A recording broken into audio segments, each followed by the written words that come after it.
அதற்கு நாத்தான்வேல், நாசரேத்திலிருந்து யாதொரு நன்மையும் உண்டாக கூடுமோ என்றார். இந்த வசனத்தினுடைய பின்னணியை நம்ம பார்ப்போம் என்று சொன்னால், ஆண்டவராகிய இயேசு கிறிஸ்துவை குறித்து பிலிப்பு என்பவன் அவனுடைய உறவினனான, சகோதரனான, நண்பரான ஸ்தோத்திரம் நாத்தான்வேலுங்கிறவனிடத்தில் போய் இயேசுவை குறித்து அறிமுகப்படுத்துகிறான். இயேசுவை குறித்து அறிமுகப்படுத்துகிறான். எப்படி அறிமுகப்படுத்துகிறான் அப்படின்னு சொன்னால், அவர் நல்லவர், அவர் நன்மை செய்கிறார், அவரிடத்துல யாரெல்லாம் வராங்களோ அவங்களுக்கெல்லாம் தேவன் வாழ்க்கையை மாற்றி தருகிறார், அவர் ஒரு தீர்க்கதரிசி, அவர் தேவனால் அனுப்பப்பட்ட தெய்வ மைந்தன் என்று அறிமுகப்படுத்தின பொழுது நாத்தான்வேல் கேட்குறான், அவரிடத்திலிருந்து எப்படி ஒரு நன்மை வரும், அவரிடத்திலிருந்து எப்படி ஒரு நன்மை நமக்கு கிடைக்கும்? ஏனென்றால் அவர் நாசரேத்தில் இருந்து வருகிறவர் தானே, நாசரேத்தில் எப்படி ஒரு நன்மை இருக்கும்? நாசரேத்தில் ஒரு தீங்கு தானே உண்டு, ஒரு தாழ்மை தானே உண்டு, ஒரு ஏழ்மை தானே உண்டு. அந்த இடத்திலிருந்து வருகிற மனுஷனிடத்திலிருந்து எப்படி நன்மை வரக்கூடும் என்று ஒரு கேள்வி கேட்கிறான். இது ஒரு நியாயமான கேள்வி, இது நியாயமான ஒரு கேள்வி. ஒரு தரித்திரன் எப்படி ஒரு மனுஷனை நல்லாயிரு என்று வாழ்த்த முடியும்? இந்திய கலாச்சாரத்தில் ஒரு நல்ல காரியம் நடக்குது அப்படின்னு சொன்னால் யார் வரணும் யார் வரக்கூடாதுங்கிறதுக்கெல்லாம் சில வரைமுறைகளை சொசைட்டி கொடுத்து வைத்திருக்கிறோம் பாருங்க. ஒரு வயதானவர்கள், வாழ்க்கை முழுவதும் இழந்தவர்கள், நான் ஒரு இடத்துல போயிருந்தப்போ ஒரு வயதான அம்மா இருந்தாங்க, நீங்களும் வாங்க நம்ம போகலாம் ஒரு நல்ல விசேஷத்துக்கு என்று கூப்பிட்ட பொழுது அவங்க சொல்கிறாங்க, நான் வரக்கூடாது. ஏன் அப்படின்னு சொன்னால், எனக்கு யார் இல்லை, கணவன் இல்லை. கணவன் இல்லைன்னா வரக்கூடாது என்று சொல்லுகிறார்கள். ஏன் கணவன் இல்லை? இது ஒரு விளையாட்டாக ஒரு வேடிக்கையான காரியமாக இருக்குது பாருங்க. பிள்ளை பெற்று கணவனோடு வாழ்ந்து எல்லாத்தையும் இழந்து வாழ்க்கை முடித்த நிலைமையில் இருக்கிறவர்களை அவர்கள் தான் ஆசீர்வதிக்க வேண்டுமே அன்றி, ஆனால் சொசைட்டி என்ன சொல்லுகிறது? வாழ்ந்து முடித்து எல்லாவற்றையும் இந்த உலகத்தில் சாதித்தவர்களுக்கு கூட நீ வருவதற்கு தகுதி இல்லை, உன்னிடத்திலிருந்து ஒரு நன்மை வரக்கூடுமா, உன்னால் எனக்கு ஒரு நல்லது கிடைக்குமா? அநேகர் நம்மை அவமதிக்கிறது நோக்கம் என்ன? அநேகர் நம்மை ஏற்றுக்கொள்ளாதது நோக்கம் காரணம் என்ன? அநேக சூழ்நிலையில் நாம் அமைதியாக போவதன் சூழ்நிலை காரணம் என்ன என்று சொன்னால், உலகத்தில் நம்மை குறித்துதான ஒரு பார்வை இருக்கு, இவர்களிடத்தில் ஒரு நன்மை இல்லை. ஒரு நியாயமான காரியமாய் இருந்தாலும், ஒரு தரித்திரன் ஒருவனை ஐஸ்வர்யவனாய் மாற்ற முடியாதுங்கிறது ஒரு நியாயமான காரணமாய் இருந்தாலும், ஒரு வியாதி உள்ளவன் எப்படி மற்றவனுக்கு ஒரு மருத்துவத்தை செய்ய முடியும் என்கிற ஒரு நியாயமான காரியமாய் இருந்தாலும், வாழ்க்கையில தோற்று போனவன் எப்படி மற்றவனுக்கு ஒரு ஜெயமுள்ள பாதையை காண்பிக்க முடியும் என்கிற கேள்வி நியாயமானதாய் இருந்தாலும், வாழ்க்கையில எல்லாவற்றையும் தொலைத்தவன் எப்படி மற்றவர்களுக்கு ஒரு நன்மையை கொடுக்கிறவனாய் இருப்பான் என்கிற கேள்வி நியாயமுள்ளவனாய் இருந்தாலும், வசனம் என்ன சொல்லுகிறது? நாங்கள் தரித்திரராய் இருந்தாலும் அநேகரை ஐஸ்வர்யவான்களாய் மாற்றுகிறவர்களாய் கர்த்தர் எங்களை வைத்திருக்கிறார். ஹல்லேலூயா. ஆண்டவராகிய இயேசு கிறிஸ்து இந்த பூமியில பிறக்கும் பொழுது ஒரு ராஜ அரண்மனையில பிறக்காமல் ஒரு இளவரசனாய் இந்த பூமியிலே உலாவாமல் அவர் ஒரு சாதாரண ஒரு குடும்பத்தில் ஏழ்மையின் கோலத்தில் பிறந்தார். ஏழ்மையின் கோலத்தில் பிறந்த இயேசு அநேகருடைய வாழ்க்கையில ஐஸ்வர்ய சம்மனராய் வாழ்ந்து கொண்டிருக்கிறார். ஹல்லேலூயா, ஹல்லேலூயா. இது தேவனுடைய நீதி. உலக நீதிக்கும் தேவனுடைய நீதிக்கும் அநேக வித்தியாசம் உண்டு. ஒருவேளை நமது வாழ்க்கையில் இருந்து ஒரு நன்மையை பிறப்பிக்க முடியாத நிலைமையில நாம் தங்கியிருந்தாலும், உங்களுடைய வாழ்க்கையில் ஒரு நன்மையும் நான் செய்யவில்லையே, ஒன்றும் சாதிக்கவில்லையே, என்னிடத்தில் ஒரு நன்மையும் பிறப்பிக்கப்படவில்லையே என்று இருந்தாலும், தேவனுடைய சித்தம் என்ன அப்படின்னு சொன்னா, ஒன்றும் இல்லாத ஒரு மனிதனிடத்திலிருந்து, ஒன்றும் இல்லாத ஒருவனாகிய ஆபிரகாமினிடத்திலிருந்து கடற்கரை மணலத்தனையான ஜனங்களை, ஜாதிகளை உருவாக்குவது இது தேவனுக்கு சித்தமாயிற்று. ஹல்லேலூயா, ஹல்லேலூயா. அந்த பகுதியில் நீங்கள் வாசிக்கும் பொழுது, அதே 1ஆம் அதிகாரத்தில் நீங்கள் தொடர்ந்து வாசிக்கும் பொழுது வசனம் சொல்லுகிறது, தீர்க்க தரிசன நிறைவேறும்படிக்கு இயேசு நாசரேத்தில் போய் அவர் வாசம் பண்ணினார். It is being fulfilled by the prophecy. தீர்க்க தரிசனங்கள் நிறைவேறும்படிக்கு தேவனுடைய வாக்கு தத்தத்தின்படி, தேவனுடைய சித்தத்தின்படி, தேவனுடைய திட்டத்தின்படி சில நேரங்களில் நம்மை ஏழ்மைக்கு ஒப்பு கொடுக்கிறார். ஹல்லேலூயா. ஏன் ஏழ்மைக்கு ஒப்பு கொடுக்கிறார்? ஏன் ஒரு தாழ்மைக்கு ஒப்பு கொடுக்கிறார் என்று சொன்னால், தாழ்மையில் இருக்கிறவனை, எளியவனை குப்பையிலிருந்து எடுத்து அவனை சிங்காசனத்தில் உட்கார பண்ண நாம் ஆராதிக்கிற தேவனால் கூடும் என்று ஒரு சாட்சியை உருவாக்கும்படிக்கு தேவன் நம்மிடத்தில் சில தாழ்மையை அனுமதிக்கிறார். ஒரு ஆமென் சொல்லுங்க. ஹல்லேலூயா. இந்த நாளில் உங்கள் வாழ்க்கையில் ஏழ்மையின் கோலத்தில் நன்மை உண்டாக முடியாத சூழ்நிலையில் நீங்கள் தள்ளப்பட்டு இருந்தாலும், தேவனுடைய சித்தம் என்ன தெரியுமா? தேவனுடைய வாக்குத்தத்தம் என்ன தெரியுமா? உங்களிடத்திலிருந்து ஒரு நன்மையை பிறப்பிக்க பண்ணுவது. ஹல்லேலூயா. ஆண்டவராகிய இயேசு கிறிஸ்து இந்த பூமியில் அவர் பிறந்து, வாழ்ந்து, மரித்து, உயிர்த்தெழுந்து, பரநேறி போன பின்பு கிட்டத்தட்ட 2000 வருஷங்களுக்கு மேலே ஆகியும் அநேகருடைய வாழ்க்கையில் அவர் நன்மை செய்கிறவராய் வாசம் பண்ணி கொண்டிருக்கிறார். அவரிடத்திலிருந்து ஒரு நன்மை ஒன்றுங்கிறது போல அவரை விசுவாசிக்கிறவருடைய வாழ்க்கையிலும் ஒரு நன்மை உண்டு. எல்லாரும் சொல்லுங்க, என்னிடத்திலிருந்து. எல்லாரும் என்னோடு செய்து சொல்லுங்க பார்க்கலாம். என்னிடத்திலிருந்து ஒரு நன்மையை கர்த்தர் புறப்பட பண்ணுவார். கரங்களை தட்டி உற்சாகமாய் ஆண்டவருக்கு நன்றி செலுத்துவோம். ஹல்லேலூயா, ஹல்லேலூயா, ஹல்லேலூயா. ஸ்தோத்திரம். சிலர் பாருங்களேன், சிலருடைய வாழ்க்கை நாற்றம் எடுத்த வாழ்க்கை, நாற்றம் எடுத்த வாழ்க்கை. யாக்கோபு ஈசாக்கு இடத்துல போய் நின்ன உடனே ஈசாக்கு யாக்கோபனுடைய அவனுடைய வாசனையை அவன் பார்க்குறான்.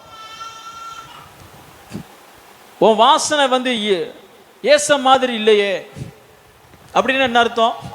உன் வாசனை ஆசீர்வாதத்திற்கு சுதந்திரவாளியா இருக்கிறவனை போல இல்லையே. உன் வாசனை சேஷபுத்திரனை போன இல்லையே. எனக்கு பின்பு ஆஸ்தியையும் அந்தஸ்தையும் பெறக்கூடிய தகுதி உள்ளவனு போல உன் வாழ்க்கை இல்லையே என்று ஈசாக்கு கேட்கிறான் யாக்கோபை பார்த்து. நீ தகுதி இல்லவன் தான், நீ தகுதி இல்லாதவன், உன்னிடத்துல இந்த ஸ்மெல்லே இல்லை. சிலர் பாருங்க, சிலருடைய வாழ்க்கையில் ஒரு அசுத்த ஸ்மெல் அப்படின்னா ஒரு பிளசன்ட் ஸ்மெல், நல்ல ஸ்மெல், அவங்களோடு இருக்கலாம், அவங்களோடு சஞ்சரிக்கலாம். ஸ்மெல் என்று சொன்னால் அவங்களுடைய இன்ஃப்ளூயன்ஸ், அவங்களோடு நம்ம இணைஞ்சா நமக்கும் ஒரு நல்லது கிடைக்கும் அப்படிங்கிற ஒரு நம்பிக்கை. சிலருடைய வாழ்க்கை ஹோப்லெஸ்னஸ்ல தள்ளப்பட்டதுக்கு காரணம் என்ன அப்படின்னு சொன்னா, அவங்களிடத்துல சேர்ந்து வந்தாலே என்ன இருக்காது, ஒரு நன்மை இருக்காது. அப்படிப்பட்ட ஒரு இக்கட்டான நிர்கதியான ஒரு சூழ்நிலை. ஈசாக்கு சொல்லுகிறான், உன்னுடைய ஸ்மெல் ஏசாவை போல அல்ல. யாக்கோபே,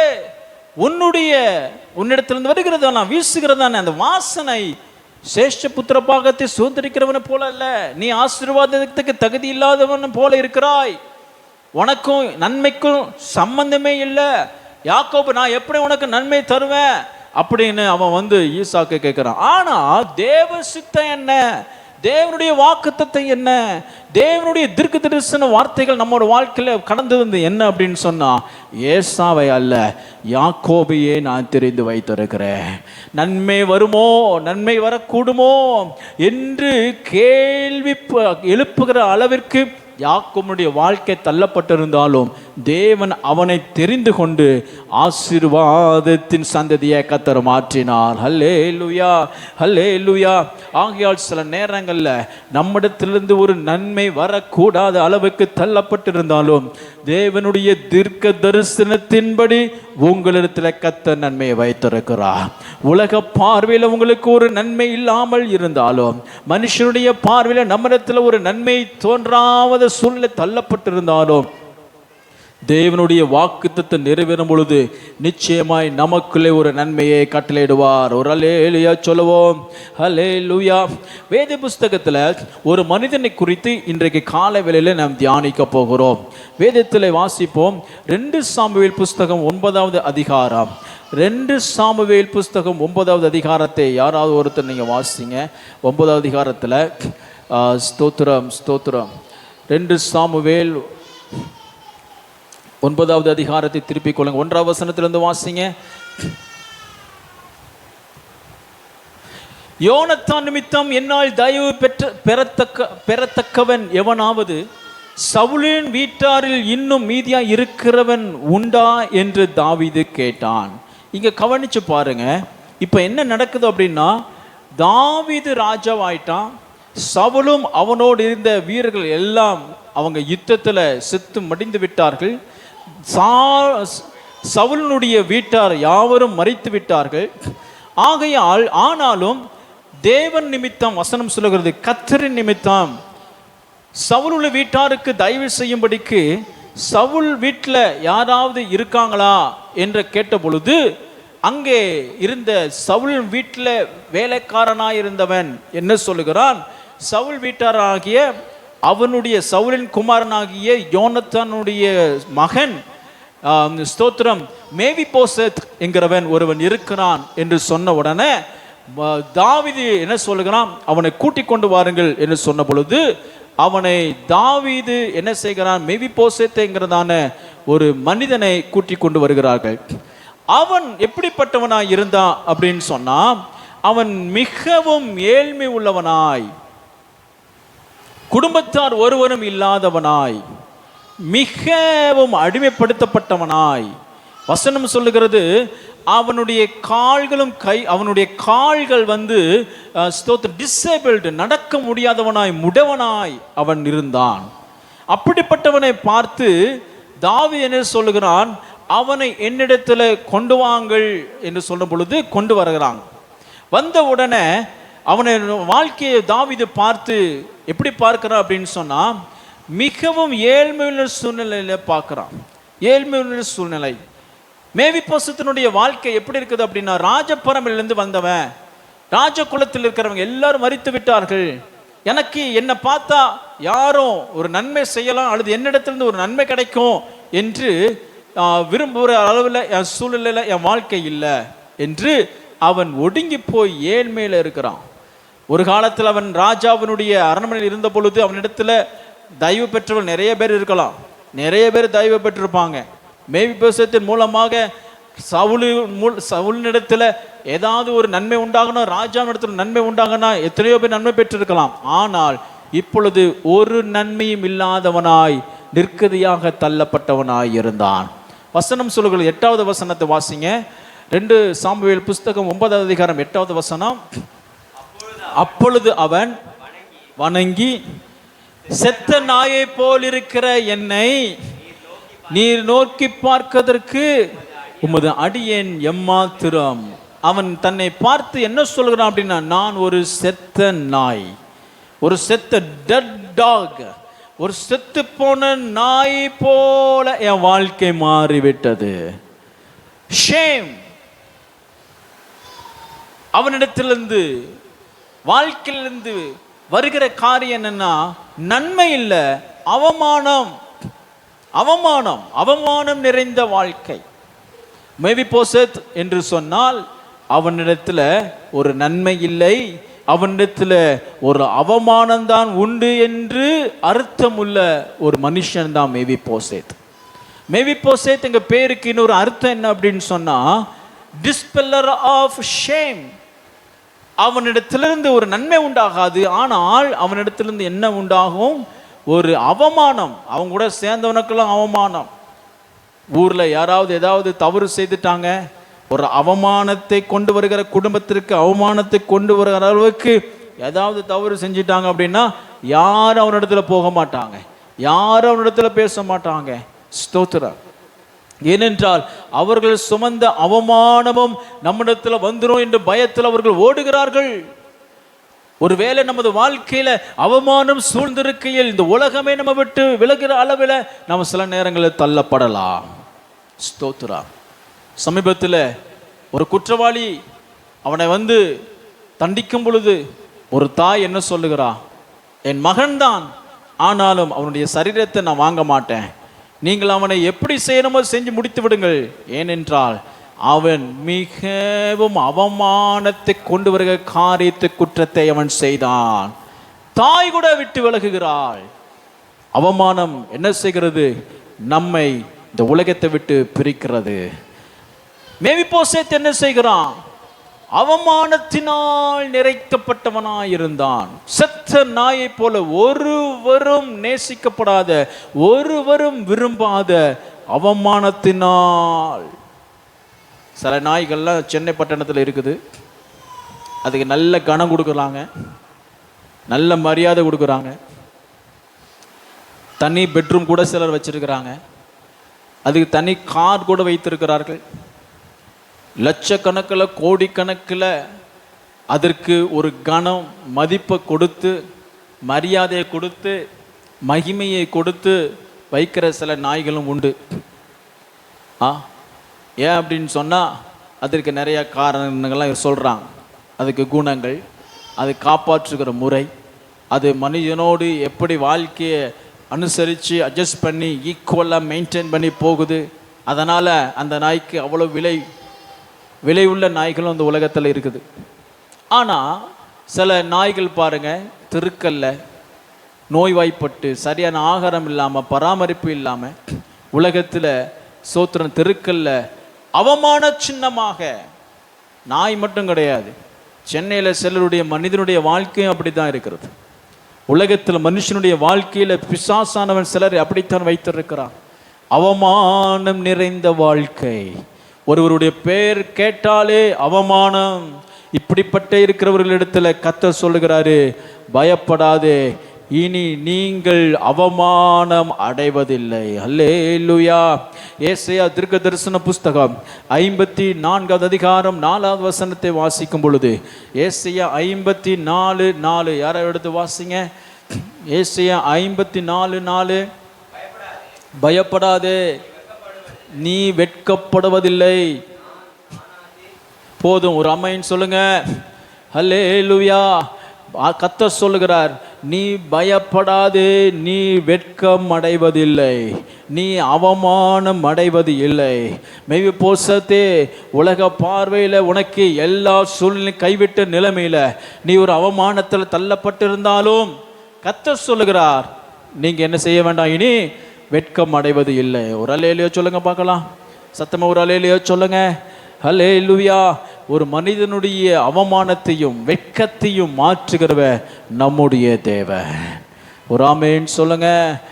கர்த்தர் நமது அவமானங்களை மாற்றுகிறவர், நம்முடைய துக்கங்களை மாற்றுகிறவர், நம்முடைய கவலைகளை மாற்றுகிறவர். ஒரு ஆமென் சொல்லுவோம். ஹல்லேலூயா. சங்கீதம் 34:5 வசனத்தில் வாசிக்கும் பொழுது, சங்கீதம் 34:5 வாசிக்கும் பொழுது, சங்கீதம் 34:5 வாசிங்க பார்க்கலாம். அவர்கள் அவரை நோக்கி பார்த்து பிரகாசம் அடைந்தார்கள், அவர்கள் முகங்கள் வெட்கம் அடைவதில்லை. எல்லாரும் என்னோட கேட்டு சொல்லுங்க, என்னுடைய முகம் வெட்கம் அடைவதில்லை. இன்னொரு முறை சொல்லுங்க பார்க்கலாம், என்னுடைய முகம் வெட்கம் அடைவதில்லை. ஒரு அல்லேலூயா. ஹல்லேலூயா. நம்முடைய வெட்கத்தை மாற்றுகிறவர், நம்முடைய அவமானத்தை மாற்றுகிறவர்.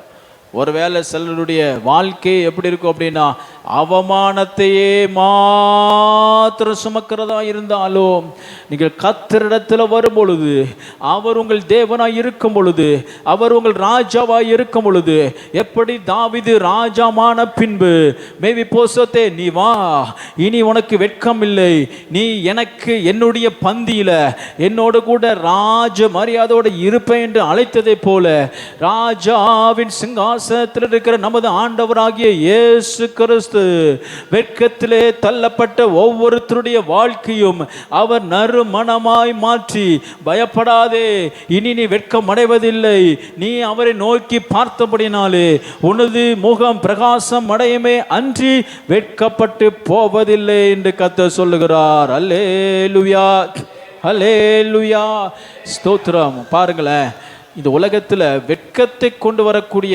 காரியங்கள் நிறைய காரியங்கள். பாவம் மனிதனுக்கு வெட்கத்தை கொடுக்கிறது.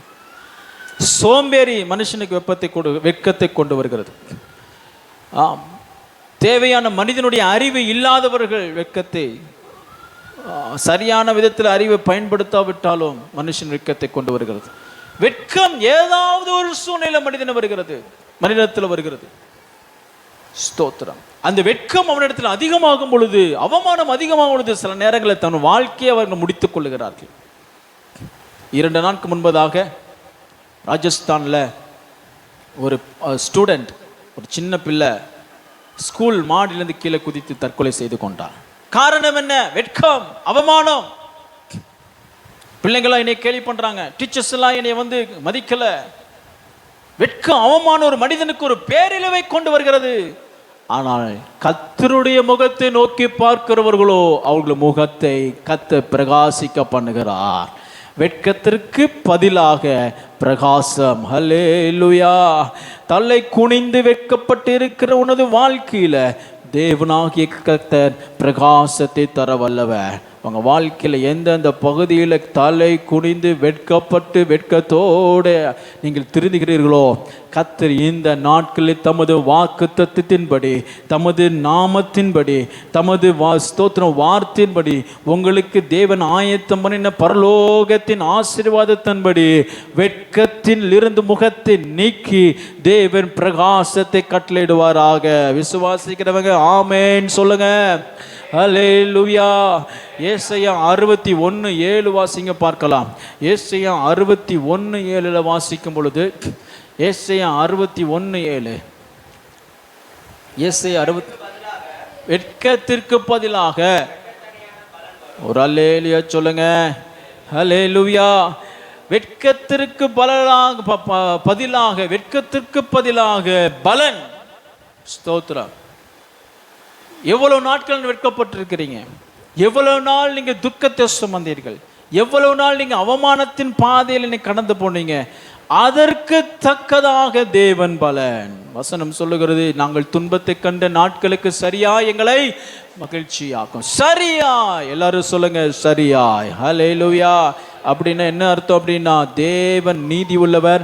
அவர் கணக்கில் அவர் நம்முடைய எல்லா அவமானத்தையும், அவமானத்தினால் வருகிற கண்ணீரையும் அவர் கணக்கில் வைத்து சரியாய் நமக்கு அவர் பதிலளிக்கிற தேவர். Praise be to God. Hallelujah. Mephibosheth என்றால் டிஸ்பெல்லர் ஆஃப் ஷேம் என்ற அர்த்தம், அவமானத்தினுடையவன் என்ற அர்த்தம். ஆனால் கர்த்தர் அவனுடைய அவமானத்தை மாற்றினதே போல நமது வாழ்க்கையில் இருக்கிற அவமானத்தை மாற்றி அவர் நம்மை கனப்படுத்துவார், தட்டத்தனான பலனை கொடுப்பார். அடுத்ததாக மேவிபோசேத் அவன் வாழ்க்கையில் அவன் சந்திச்சது என்ன தெரியுமா? பயம். பயம். 4வது வசனத்தை வாசிங்க. 2 சாமுவேல், ஸ்தோத்திரம், 2 சாமுவேல் 9வது அதிகாரம் 4வது வசனத்தில் வாசிக்கும் பொழுது, அவன் எங்கே என்று ராஜா கேட்டதற்கு சீபா ராஜாவை பார்த்து, இதோ அவன் லோதேபாரிலே அம்மியேலின் குமாரனாகிய மாகீரின் வீட்டிலே இருக்கிறான் என்றான்.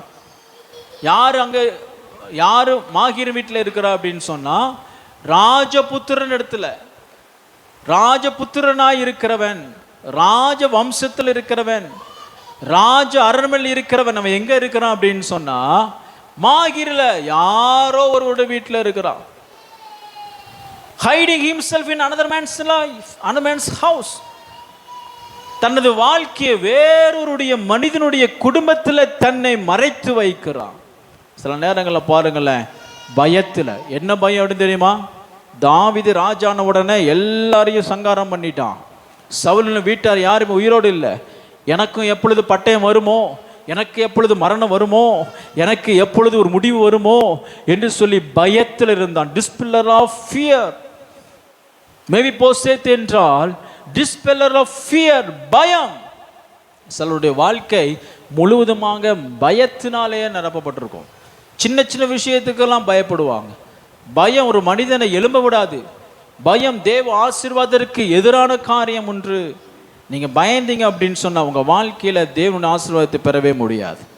எப்போ நீங்கள் பயத்தை நீங்கள் ஜெயிக்கிறீர்களோ அப்படின்னா தேவனுடைய வாக்குத்தத்தம், தேவனுடைய விசுவாசம் உங்களிடத்தில் பூரணமாக இருக்கிறது என்று அர்த்தம்.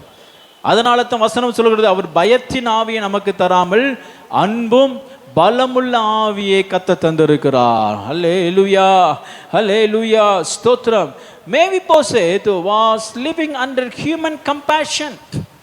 அவன் ஒரு மனிதனுடைய தயவுல அவன் வாழ்ந்து கொண்டிருந்தான், ஃபீலில் வாழ்ந்து கொண்டிருந்தான். வசனம் சொல்லுகிறது, மனுஷனுடைய பயம் கண்ணியை வருவிக்கும். அது நமக்கு நல்லதே கிடையாது. மனுஷனுக்கு பயப்படுகிற பயம், உலகத்துக்கு பயப்படுகிற பயம், ஆனால் கர்த்தருக்கு பயப்படுகிற பயம், தேவனுக்கு பயப்படுகிற பயம், தேவன் மேல் வைத்திருக்கிற நம்பிக்கை நமக்கு உயர்ந்த அடைக்கலம். கரங்களை தட்டி உற்சாகமாய் ஆண்டவருக்கு நன்றி செலுத்துவோம். ஹல்லேலூயா, ஹல்லேலூயா. தேவனுக்கு பயப்படுகிற பயம் நமக்கு உயர்ந்த அடைக்கலம். அடைக்கலம் என்ன அர்த்தம் அப்படின்னா பாதுகாப்பான இடம், பாதுகாப்பான இடம். நீங்க தேவனையே சார்ந்திருந்து தேவனே உங்களை நடத்துகிற வாழ்க்கைக்குள்ள இருந்தீங்க அப்படின்னா நீங்க பயப்பட வேண்டிய அவசியமே இல்லை. ஒரு மழை காலம் வருகிறது, ஒரு வெயில் காலம் வருகிறதுன்னு சொன்னா வீட்டுக்குள்ள ஒரு வீடு இருக்கிறவன், ஒரு வீட்டை கட்டினவன் பயப்படுகிறது இல்லை. வீட்டை கட்டாதவன் தான் என்ன செய்கிறான்? தன் வாழ்க்கையின் எதிர்காலத்தை குறித்து பயப்புள்ளவராக இருக்கிறான். அதுபோலதான் ஒரு பாதுகாப்பான ஒரு அரணை உண்டாக்கி இருந்தா யாரும் எந்த சீசனுக்கும் பயப்பட வேண்டியது அல்ல. நம்முடைய தேவன் எல்லா சீசனுக்கும் அவர் அடைக்கலப்பட்டனமாய் இருக்கிறார். எல்லா சீசனுக்கும் நமக்கு அடைக்கலம் உள்ளவராய் இருக்கிறார். ஆமென் சொல்லுவோம். ஹல்லேலூயா, ஹல்லேலூயா. தேவனுடைய பிள்ளைகளே, மேவிபோசேத் அவனிடத்திலிருந்து ஒரு நன்மையும் கிடையாது. அவன் பேரை கேட்டாலே அவமானம், அவன் பேரை கேட்டாலே பயம், திகில். ஆனாலும் அவனிடத்துல கர்த்தர் ஒரு நன்மையை கண்டார். உங்க வாழ்க்கையில எந்தெந்த காரியங்களில் பயந்து இருக்கிறீங்களா? பயந்தான் உங்களை ஆண்டு கொண்டு இருக்கிறதா? பயத்தினாலே தான் உங்க பேருண்டாலே பயம் என்கிறதான சூழ்நிலையில நம்ம வாழ்க்கையில உலகத்துல நம்ம இருந்தாலும் தேவன் அவைகளை மாற்றி நமக்கு அன்பும் பலமும் உள்ள ஆவியை கர்த்தர் கட்டளையிடுகிறார். ஆமென் சொல்லுவோம். ஹல்லேலூயா. மூன்றாவதாக மேவிபோசேத் என்று சொன்னால் டிஸ்பெல்லர் ஆஃப் சாரோஸ், துக்கம் நிறைந்தவன். மேவிபோசேத் என்றால் துக்கம் நிறைந்தவன். மூன்றாவது வசனத்தை வாசிக்கும் பொழுது 2 சாமுவேல் 9:3 வசனத்தில் வாசிக்கும் பொழுது, அப்பொழுது ராஜா தேவன் நிமித்தம் நான் சவுலின் குடும்பத்தாருக்கு தயவு செய்யும்படி அவன் வீட்டாரில் யாதொருவன் இன்னும் மீதியா இருக்கிறானா என்று கேட்டதற்கு சீபா ராஜாவை பார்த்து, இன்னும் யோனத்தானுக்கு 2 கால்களும் முடமான ஒரு குமாரன் இருக்கிறான். சாரோ, இயலாமை, டிசேபிள்னஸ், என்னால முடியல, துக்கம். ஸ்தோத்திரம். ஏன் எதனால துக்கம் அப்படின்னு சொன்னா வாழ்க்கையில அவன் எல்லாம் முடக்கப்பட்டிருக்கிறது, கால்கள் முடக்கப்பட்டிருக்கிறது. அவன் எழும்பி தனக்கு விருப்பப்பட்ட இடத்துக்கு போக முடியாது. சில நேரங்கள் பாருங்கள், நமது வாழ்க்கையில் நம்ம விரும்ப காரியங்களை நம்ம பெறவே முடியாது. சிலருக்கு சின்ன சின்ன விஷயங்கள் வாழ்க்கையில் பெறதுக்கு கூட ரொம்ப கஷ்டமாக இருக்கும், ரொம்ப கடினமாக இருக்கும். ஒரு நல்ல வேலை கிடைச்சா கூட போதும். சில உழைப்பாளிகள் நல்ல உழைப்பாங்க பாருங்க, ஆனால் அவங்களுக்கு நல்ல வேலை இருக்காது. ஆனால் சோம்பேறியாக இருப்பான், அவன் நல்ல வேலையில் இருப்பான். நல்ல வேலையில் அப்படின்னா நல்ல சம்பளத்தில். சில நல்ல உண்மையாக உழைக்கிறாங்க, ஆனால் அவர்களுக்கு என்ன இல்லை? நல்ல ஊதியம் தரக்கூடிய ஸ்தானம் இல்லை. ஏமாற்றுகிறவர்கள் இருக்கிறார்கள், மற்றவர்களை வஞ்சிக்கிறவர்கள் இருக்கிறார்கள், பொய்யர்கள் இருக்கிறார்கள், ஆனால் அவர்கள் உயர்ந்த ஸ்தானத்தில். இதுதான் முடக்கப்பட்ட வாழ்க்கை, முடமான வாழ்க்கை. ஸ்தோத்திரம். முடமான வாழ்க்கை. மேவிபோசேத் என்றால் அவன் முடக்கப்பட்ட, துக்கத்தினால முடக்கப்பட்ட. ஒரு ஆமென் சொல்லுங்க. ஹல்லேலூயா. வசனம் சொல்லுகிறது நீங்கள் துக்கப்படுவீர்கள். வசனம் சொல்லுகிறது யோவான் எழுதின சுவிசேஷம் 16வது அதிகாரம் 22வது வசனம். யோவான் 16:22 வசனத்தை வாசிக்கும் பொழுது, யோவான் 16:22 யாரோ ஒருத்தர் வாசிங்க. யோவான் 16:22.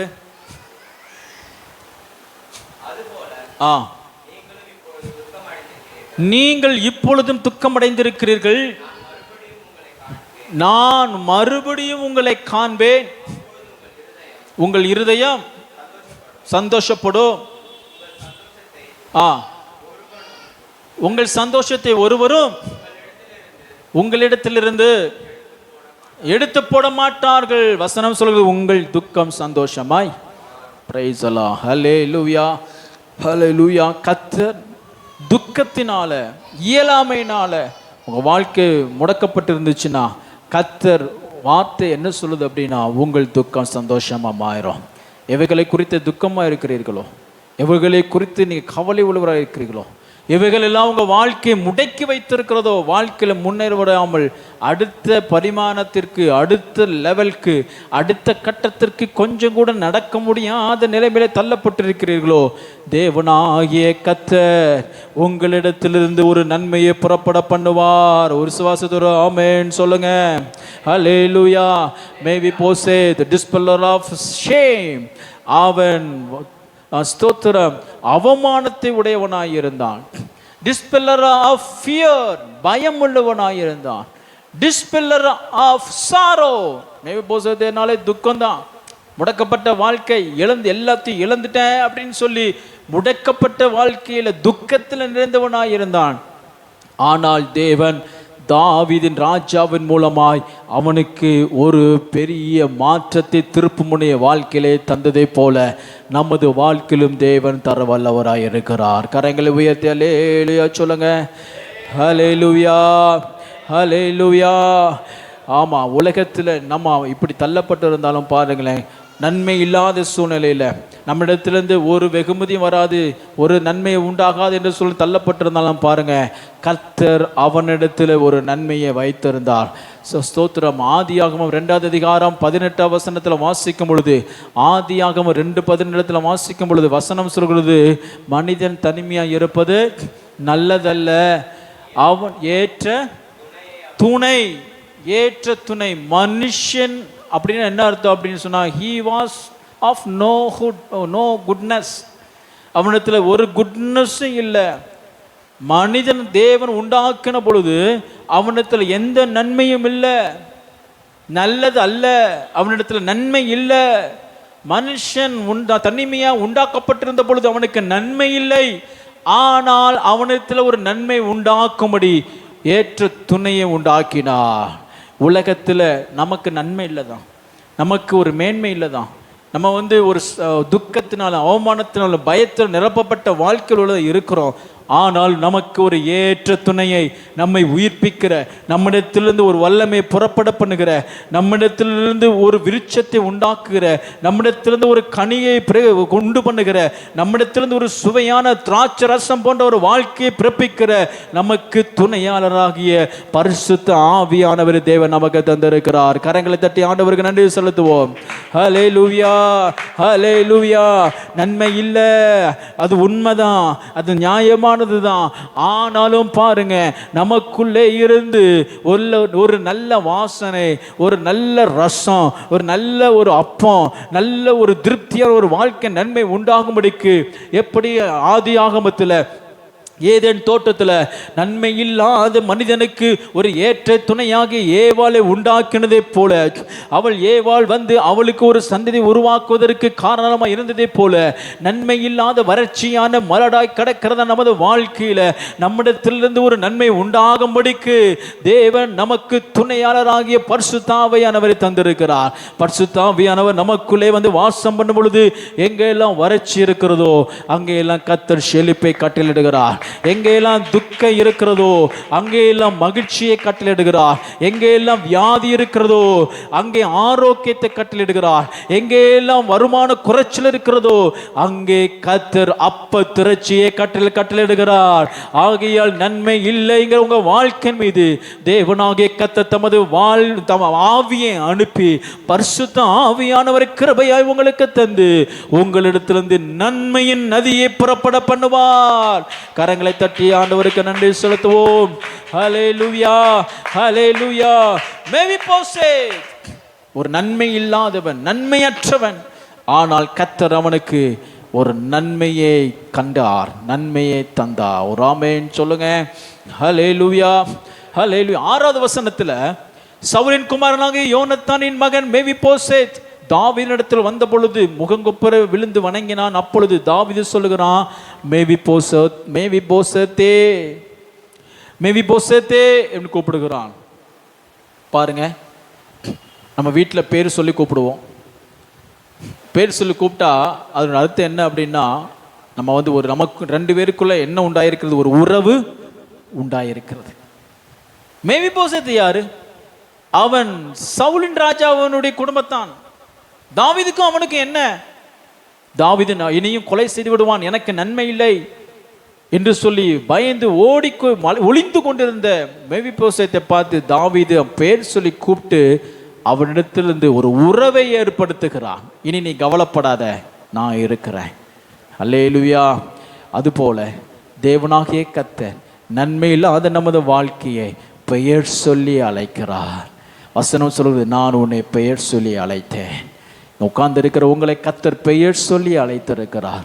பெயர் சொல்லி அழைத்து நோக்கம் என்ன அப்படின்னா, அவரிடத்தில் உங்களுக்கு ஒரு பங்கை உண்டாயிருக்கும்படிக்கு, ஒரு உறவை உண்டாயிருக்கும்படிக்கு அவர் உங்கள் தேவனோ நீங்கள் அவருடைய ஜனமுமாய் இருக்கும்படிக்கு, அவர் உங்களுடைய மேய்ப்பரும் நீங்கள் அவருடைய மந்தியின் ஆடுகளாய் இருக்கும்படிக்கு, அவர் உங்கள் தகப்பனும் நீங்கள் அவருடைய மகனும் மகளுமாய் இருக்கும்படிக்கு, குமாரரும் குமாரத்திகளாய் இருக்கும்படிக்கு தேவன் பெயர் சொல்லி அழைக்கிற தேவன். ஹல்லேலூயா, ஹல்லேலூயா.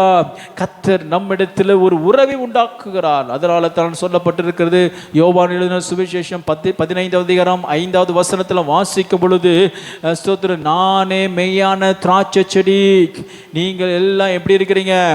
கிளையா இருக்கிறீங்க. என்னில் நிலைத்திருந்தால் நீங்கள் மிகுந்த பலனை கொடுப்பீர்கள்.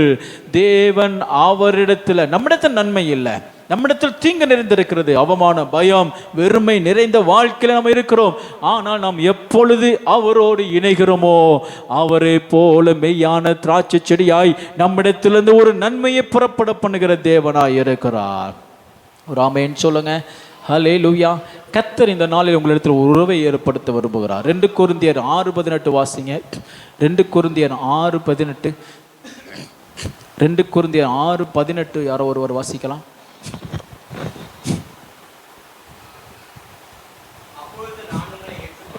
அப்பொழுது நான் உங்களை ஏற்றுக்கொண்டு, கவனிங்க, உங்களுக்கு பிதாவாய் இருப்பேன், நீங்கள் எனக்கு குமாரரும் குமாரத்திகளுமாய் இருப்பீர்கள். இப்ப இதை விட ஒரு பாக்கியமான ஒரு வாழ்க்கை நமக்கு வேற எதுவுமே இல்லை. ஒரு ஆமென் சொல்லுங்க. ஹல்லேலூயா, ஹல்லேலூயா. நம்ம தூரமாய் பக்தர்கள் கிடையாது. மற்ற மதங்கள் இந்த உலகத்தில் பக்தர்களை உருவாக்குகிறது. மற்ற தெய்வங்கள் மனுஷர்களை பக்தர்களாய் பார்க்கிறது. ஆனால் நம்மை குமாரரும் குமாரத்திகளுமாய் ஏற்றுக்கொண்டவர் நமது ஆண்டவராகிய இயேசு கிறிஸ்து. மேவிபோசத்தை போல நன்மை இல்லாதவர்களாய் காணியாட்சிக்கு புறமாய் இருந்த நம்மை தேவன் என்ன செய்கிறார்? அவருடைய குமாரரும் அவருடைய குமாரத்திகளுமாய் நம்மை மாற்றுகிறார். ஹல்லேலூயா. நம்மிடத்தில் God is establishing a new relationship. யாருமே இல்லை எனக்கு, நான் ஒரு அநாத குடும்பம் இருந்தும் எனக்கு எந்த ஒரு பிரயோஜனமும் இல்லை, நன்மையும் இல்லை, எந்த ஒரு ஆதரவும் இல்லை, என்னிடத்தில் எந்த ஒரு நன்மையும் இல்லை என்று இருக்கிறவர்களுக்கு கர்த்தர் ஒரு உறவை ஏற்படுத்தி அவர் உங்களுக்கு தகப்பனும் தாயுமாயிருந்து நடத்துகிற தேவனாய் இருக்கிறார். ஹல்லேலூயா. மாத்திரமல்ல, தாவீது மேவிபோசத்தை பார்த்து சொல்லுகிறான், பயப்படாதே. ஸ்தோத்திரம்.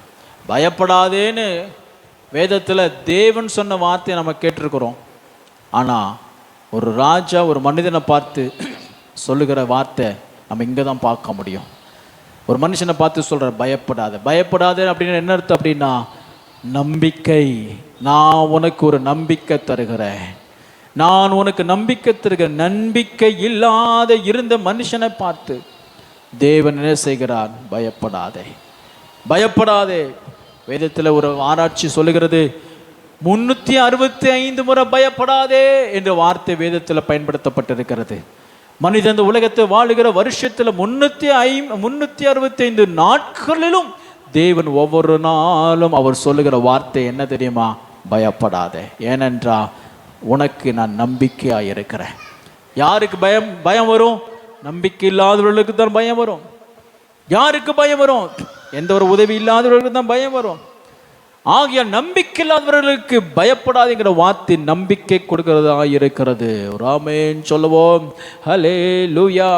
தேவன் நமக்கு நம்பிக்கை கொடுக்கிறது தேவன்.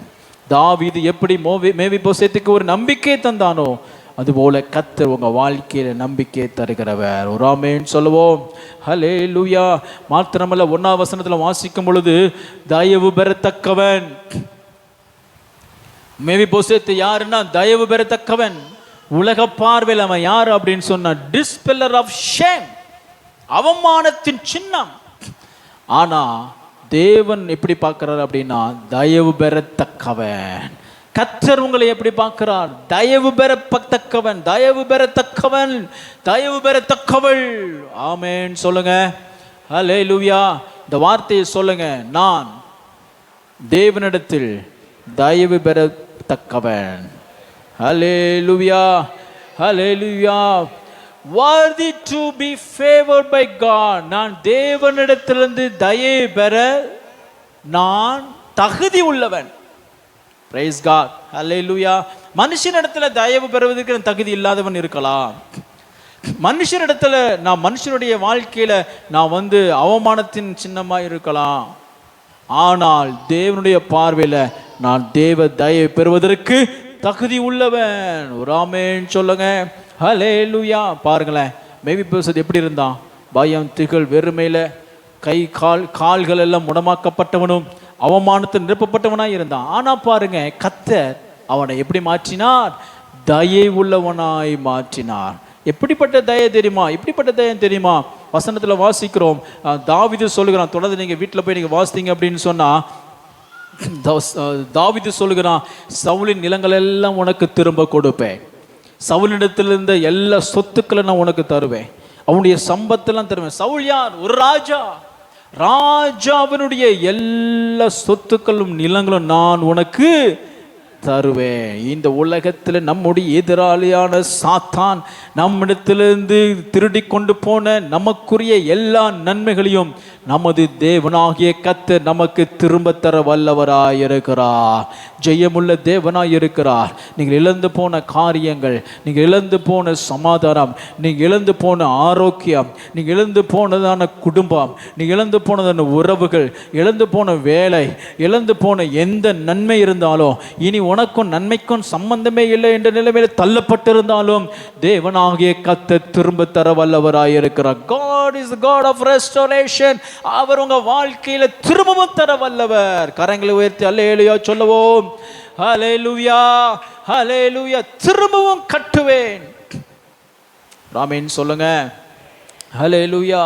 கடந்த நாட்கள்ல வருஷங்கள்ல நீங்க இழந்து போனதை திரும்பவும் தருவேன் என்று கர்த்தர் சொல்லுகிறார். யோவேல் 2:25 திரும்பவும் உங்களுக்கு தருவேன். எரேமியா 30:17 I will restore health to you. உங்களுடைய ஆரோக்கியத்தை நான் திரும்பவும் வர பண்ணுவேன். உங்களுடைய ஸ்தோத்திரம், I will heal your wounds. உங்களுடைய காயங்களை நான் ஆற்றுவேன். ஒரு ஆமென் சொல்லுவோம். மனுஷரால் உண்டானதான காயங்கள், இருதயத்தில் உண்டானதான காயங்கள், மனுஷரால் நம்ம வாழ்க்கையில் உண்டாக்கப்பட்ட காயங்களை திரும்பவும் நான் என்ன செய்வேன்? நான் உங்களுக்கு தருவேன். திரும்பி உங்களை மாற்றி காயங்களை குணமாக்கி ஆரோக்கியத்தை தருவேன். ஆமென் சொல்லுவோம். கடைசியாக பாருங்களேன், மேவிபோசேத்துக்கு என்ன நடக்குது அப்படின்னு சொன்னா, மேவிபோசேத்தை பார்த்து தாவீது சொல்லுகிறான், நீ இனிமே தினந்தோறும் ராஜபந்தியில இருப்பா. ஆமென் சொல்லுவோம். ஆமென் சொல்லுவோம். ஆமா, ஒளிந்து போய் யாரோ ஒரு மனுஷனுடைய வீட்டில் போய் ஒளிஞ்சிருந்தான். ஆனால் தேவன் என்ன செய்தார்? அவனுக்கு ராஜ பந்தியை ஏற்படுத்தினார். வசனம் சொல்லுகிறது 23ஆம் சங்கீதம் 5வது வசனத்துல, என் சத்துருக்களுக்கு முன்பாக நீர் ஒரு பந்தியை ஆயத்தப்படுத்தி. பந்தி என்றால் என்ன அர்த்தம் தெரியுமா? பந்தி என்னன்னு தெரியுமா? Honour before enemies. சத்துருக்கு முன்பதாக நமக்கு உண்டாகிற மேன்மைக்கு பேரு தான் பந்தி. ஹல்லேலூயா. சத்துருக்களுக்கு முன்பாக உங்களுக்கு ஒரு மேன்மை, சத்துருக்கு முன்பதாக உங்களுக்கு ஒரு கனம், சத்துருக்களுக்கு முன்பதாக உயர்வு, அதுக்கு பேரு தான் பந்தி. அருமையான தேவனுடைய பிள்ளைகளே, இந்த நாளிலே கர்த்தர் உங்களுக்கு தந்த வசனத்தின்படி எப்படி மேவிபோசேத்ங்கிறதான பயத்திலும் திகிலிலும் அவமானத்திலும் ஸ்தோத்திரம் நன்மை இல்லாத ஒரு நன்மையும் பெறுவதற்கு தகுதி இல்லாத நிலைமையில் இருந்தவனை கர்த்தர் ஒரு நன்மையின் பாத்திரவானாய் மாற்றினானோ, கர்த்தர் எப்படி அவனுக்குள்ள ஒரு நன்மையை தந்தலினாரோ, நன்மையே இல்லை, என்னிடத்திலிருந்து ஒரு பிரயோஜனம் இல்லை. சில நேரங்களில் நாம் இந்த உலகத்தில் வாழ்ந்தது எதற்கு, எதனால என்று சொல்லி நம்ம நிலைமையில தள்ளப்பட்டிருந்தாலும் யோசித்தாலும் கர்த்தர் நம்மிடத்தில் ஒரு நன்மையை பிறப்பிக்க வல்லவராய் இருக்கிறார். கர்த்தர் உங்களிடத்தில் ஒரு நன்மையை பிறப்பிப்பார். எங்கெங்கெல்லாம் ஏழ்மை, எங்கெங்கெல்லாம் அவமானம், எங்கெங்கெல்லாம் நன்மையின்மை, எங்கெல்லாம் தீமை நிறைந்திருக்கிறதோ, எங்கெல்லாம் ஆரோக்கியமின்மை இருக்கிறதோ, அங்கெல்லாம் கர்த்தர் ஒரு நன்மையை புறப்பட பண்ண தேவனாய் இருக்கிறார். நம்ம எல்லாரும் கண்களை மூடி ஜெபம் பண்ண போகிறோம். கர்த்தர் இந்த நாள் வசனத்தின்படி நம்மை நடத்துவாராக, மேன்மைப்படுத்துவாராக. நம்ம எல்லாம் எழுந்து நிற்கலாமா? நம்ம எல்லாம் எழுந்து நிற்கலாமா? நீங்கள் எல்லாம் எழும்பி நின்று ஒரு 2 நிமிடம் உண்மையாய் இந்த வசனத்தின்படி நீங்க ஜெபிக்க போறீங்க. இந்த வசனத்தின்படி ஜெபிக்க போறீங்க. ரிபரகதராலபா ஷக்கராத்தரகிதரமா ரிமநாதராக்கராலமா ஷேக்கரோதி ரமனகதராத்தரதினமா நிமனகதராலமா எல்லாம் ஜெபிங்க. 2 நிமிஷம் உங்க வாழ்க்கையை கர்த்தருக்கு முன்பாக ஒப்பு கொடுங்க. மேவிபோசத்தை போல என் வாழ்க்கை ஒளிந்து கொண்டு இருக்கிறேன் ஆண்டவரே. மேவிபோசத்தை போல என் முகம் வெட்கத்தினால் சூழ்ந்திருக்குது ஆண்டவரே. மேவிபோசத்தை போல என் இருதயம் உடைந்து போய் இருக்கிறது ஆண்டவரே. எனக்கு ஒரு உறவு இல்லாத வாழ்க்கை, எனக்கு யாருமே இல்லை, ஏன் என்று கேட்பதற்கு கூட நிலைமையில தள்ளப்பட்டிருக்கிற மேவிபோசத்தை போல என் வாழ்க்கை ஆண்டவரே இப்பொழுது துக்கத்தினாலும் அவமானத்தினாலும் பயத்தினாலும் நிரம்பியிருக்கிறது. இன்றைக்கு என்னை முழுவதுமாய் தருகிறேன். எல்லாம் சொல்லி ஜெபம் பண்ணுங்க. ஹல்லேலூயா. ஜெபிங்க ஜெபிங்க ஜெபிங்க. நீங்க ஜெபம் பண்ணுங்க. ஜெபிங்க ஜெபிங்க ஜெபிங்க ஜெபிங்க ஜெபிங்க. நன்றி அப்பா, நன்றி அப்பா, நன்றி அப்பா, நன்றி அப்பா, நன்றி அப்பா, நன்றி அப்பா. லீமா லாமா ஷாக்கா ராத் ராதே ரதினமா நமரா கராத ராதினமா. ஓ தேங்க்யூலா. உன்னிடத்திலிருந்து ஒரு நன்மையை புறப்பட பண்ணுவா. உன்னிடத்திலிருந்து கர்த்தர் ஒரு நன்மையை புறப்பட பண்ணுகிற தேவன் நம்மிடத்தில் வாசம் பண்ணி கொண்டிருக்கிறா. நீங்கள் ஆராதிக்கு வந்திருக்கிற தேவ, நீங்கள் இடைவிடாது தொழுது கொள்ளுகிற தேவ, உங்களை பெயர் சொல்லி அழைத்த தேவ, அவருடைய சன்னிதான நிலைநாட்டின கர்த்தர் உங்களை நன்மையினால் நிரப்புகிற தேவ, உங்களிடத்தில் நன்மையினாலே நிரப்புகிற தேவ. என் குடும்ப வாழ்க்கையில் ஒரு நன்மையில நினைக்கிறீர்களா? கர்த்தர் இந்த நாளிலே உங்க குடும்பத்தில் வெறுமையா இருக்கிற உங்க குடும்பத்தில் ஒரு நன்மையை புறப்பட பண்ணுவா. என் இருதயத்தில் ஒரு சமாதானம் இல்லை, என் இருதயத்தில் ஒரு துக்கமா இருந்திருக்கிறது, ஒரு நிம்மதி இல்லை, விரக்தியில வாழ்க்கை நிரப்பப்பட்டிருக்கிறேன் சொல்றீங்களா? கர்த்தர் உங்க இருதயத்தில் இப்பொழுது ஒரு நன்மையை புறப்பட பண்ணுவா. எந்த உறவுகள் உங்களை கைவிட்டு தூரமாய் போனதோ அந்த உறவுகளிடத்திலிருந்து ஒரு நன்மையை புறப்பட பண்ணுகிற தேவனாய் இருக்கிறா. எல்லாரும் ஜெபிங்க பார்க்கலாம், ஜெபிங்க பார்க்கலாம். கொஞ்சம் உண்மையாய் ஜெபம் பண்ணுங்க. ஆண்டவரே என் வாழ்க்கையில் இந்த கோணத்தில் எனக்கு ஒரு நன்மை வேணும். உண்மையாய் கேட்டீங்கன்னா கர்த்தர் உங்களுக்கு நிச்சயம் செய்ய வல்லவ. வேண்டுவதற்கும் விரும்புவதற்கும் அதிகமாய் செய்கிற, நமக்குள்ளே கிரைகளை நடப்பிக்கிற தேவ வல்லமை இப்பொழுது உண்டு. எல்லாம் பெற்றுக்கொள்ளுங்க, எல்லாம் பெற்றுக்கொள்ளுங்க, எல்லாரும் பெற்றுக்கொள்ளுங்க, எல்லாரும் பெற்றுக்கொள்ளுங்க. Thank you Lord, thank you Lord, thank you Jesus, thank you Jesus. ஆண்டவரே உம்மை துதிக்கிறோம். கர்த்தர் உங்க வாழ்க்கையில எந்த கோணத்தில் கர்த்தர் ஒரு நன்மை வேணும் விரும்புறீங்களோ, திருமண வாழ்க்கையில நன்மையா, கர்த்தர் இதோ ஒரு நன்மையை புறப்பட பண்ணுவா. பொருளாதார வாழ்க்கையில ஒரு நன்மையா, இதோ கர்த்தர் உங்க வாழ்க்கையில ஒரு பொருளாதாரத்திலிருந்து ஒரு நன்மையை புறப்பட பண்ணுவா. ஓ ஆரோக்கியத்தில், ஹெல்த்தில், உங்களுடைய சுகத்தில் ஒரு நன்மை புறப்பட பண்ணணுமா? கர்த்தர் இந்த வேளையிலே உங்களிடத்தில் ஒரு நன்மையை புறப்பட பண்ணுவா. ரிபலப ஷபரகதரா ரிமனகர ரலம ஷகர தின தினமா எல்லா சூழ்நிலைகளிலும் கர்த்தர் இப்பொழுது ஒரு நன்மையை புறப்பட பண்ணுவா. கரங்களை தட்டி உற்சாகமாய் கர்த்தருக்கு நன்றி செலுத்துவோம்.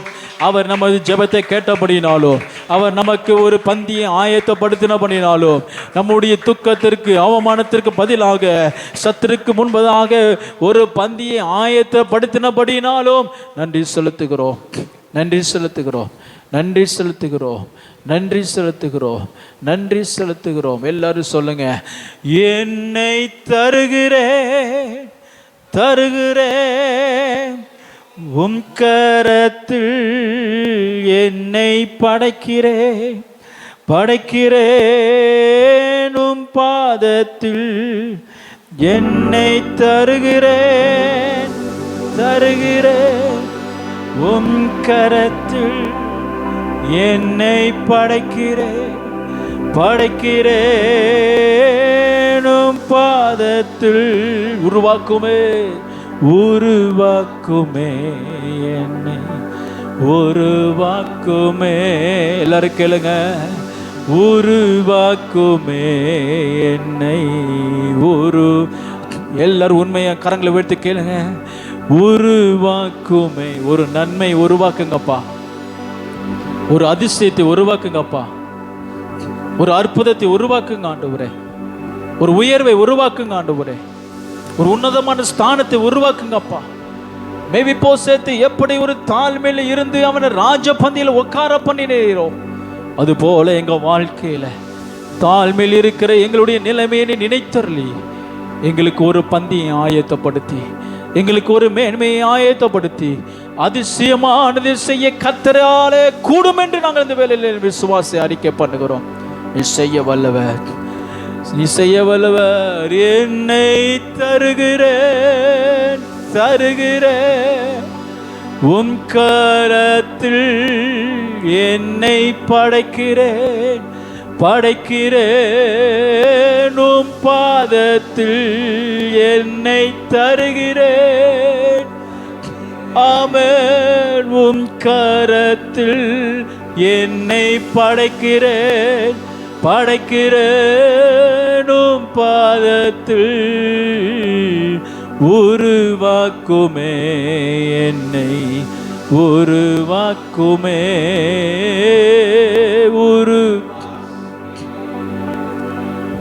உருவாக்குமே. பல்லோக நல்ல பிதாவே, இந்த பரிசுத்த நாள் நீர் எங்களுக்கு கிருபையாய் தந்திரளி ஆண்டவரே, இம்மட்டுமா நீர் எங்களை நடத்தி வந்த நீ செய்த நன்மைகளுக்கு நான் நன்றி செலுத்துகிறோம். மேவி போசேத் அவன் அவமானத்தினாலும் ஒடுக்கப்பட்ட வாழ்க்கையினாலும் மறைக்கப்பட்ட மறந்து போன சூழ்நிலையில தேவன் அவனை பெயர் சொல்லி அழைத்து ஒரு பந்தியை ஆயத்தப்படுத்தினதே போல இந்த நாள் மறக்கப்பட்ட ஒவ்வொருத்தருடைய வாழ்க்கையிலும் நீர் இறங்கி வந்து பெயர் சொல்லி அழைத்து சத்துருக்களுக்கு முன்பாக, துக்கத்திற்கு முன்பாக, கவலைக்கு முன்பாக, அவமானத்திற்கு முன்பாக ஒரு பந்தியை, ஒரு மகிமையை, ஒரு மேன்மையை, ஒரு உயர்வை கர்த்தர் உமது பிள்ளைகளுக்கு தந்தருளபடியால் நன்றியோடு ஸ்தோத்திரிக்கிறேங்க தாவே. வசனத்தை கேட்ட ஒவ்வொருத்தருடைய வாழ்க்கையிலும் இந்த வசனத்தின்படி நன்மை உண்டாயிருக்கட்டும், இந்த சத்தியத்தின்படி அவர்களுக்கு ஒரு நன்மை உண்டாயிருப்பதாக. இந்த வருகிற வாரத்தில், வருகிற நாட்களில் தேவர் முது பிள்ளைகள் நன்மையை ருசி பார்க்க, நன்மை இல்லாத சூழ்நிலையிலிருந்து வாழ்க்கையிலிருந்தும் ஒரு நன்மையை காண ஆச்சரியமான பாதையை கட்டளெடுத்தரும்படியாய் ஜெபிக்கிறோம். என்னென்ன நோக்கத்தோடு, என்னென்ன தேவையோடு இந்த நாளில் ஆராதனைக்கு வந்தார்களோ கர்த்தர் அவருடைய தேவையை நீ சந்தித்து நீ ஆசீர்வதிப்பீராக, திடப்படுத்துவீராக, பலப்படுத்துவீராக, சுகத்தை தருவீராக. ஆண்டவரே, நான் உன்னோடு இருந்து நீ போக வேண்டிய வழியை உனக்கு காண்பிப்பேன்னு சொன்ன வசனத்தின்படி இவர்களுக்கு காண்பித்து நடத்தும்படி ஒப்பு கொடுத்து நாங்கள் ஜெபிக்கிறோம். பெரிய காரியங்களை செய்யும் தாழ்த்துகிறோம். தொடர்ந்து ஊழியங்களை ஆசீர்வதிங்க, தாழ்த்துக்கிறோம். இயேசுவின் வல்லமையுள்ள நாமத்தில் ஜெபங்கேலும் ஜீவனோடு நல்ல பிதாவே, ஆமென். என் ஆத்துமாவே கர்த்தரை ஸ்தோத்திரி, என் முழு உள்ளமே பரிசுத்த நாமத்தை ஸ்தோத்திரி. என் ஆத்துமாவே கர்த்தரை ஸ்தோத்திரி, அவர் செய்த சகல உபகாரங்களையும் மறவாதே. நம்முடைய கர்த்தராகிய இயேசு கிறிஸ்துவினுடைய கிருபையும் தேவனுடைய அன்பும் பரிசுத்த ஆவியானவரின் அன்னுடைய ஐக்கியமும் நாம் அனைவரோடும் கூட கர்த்தருடைய வருகை பரிந்தும் இருப்பதாக. எல்லாரும் சத்தியத்தை வைத்து ஹல்லேலூயா சொல்லுவோம். ஹல்லேலூயா, ஹல்லேலூயா, ஹல்லேலூயா. கர்த்தர் தாமே உங்களை ஆசீர்வதிப்பாராக. ஆமென்.